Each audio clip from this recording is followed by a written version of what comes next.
गणमाध्यम विनम्र अनुरोध आम पाखे उपस्थित थी बहुत बहुत धन्यवाद। आज्ञा मुझे तपन कुमार नायक जाजपुर जिला साधारण संपादक। वो कहवा को चाहे सरकार योजना वसुधा योजना पानीय जल ग्राम्य जल जोगाण प्रकल्प आपण मैंने देखि प्रति जगार लिखाई जल ही जीवन समस्त घर को पीवा पानी जोगाई दि जाऊ।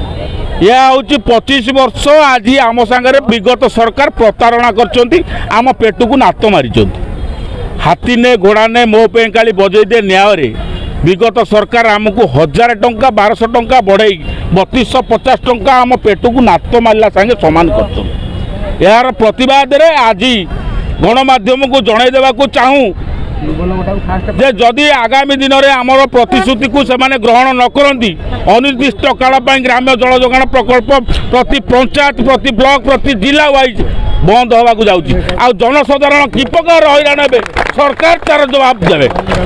जदि किसी यार प्रतिवाद रे किसी स्वर उत्तोलन उठे सरकार निजे निजे दायी रही।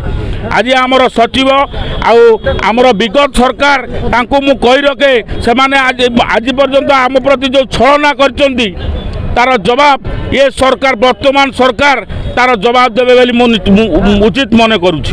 मु कही रखे ये जो सरकार वर्तमान सरकार ओडियार अस्मिता प्रति जपरी धारणा से नजर रखी मु भावुँ सरकार आम प्रति निश्चित आमर एक कुशली दरमा देवे और आमको नियोजित चाकरी नियोजित करेंगे बहुत आशा रखी।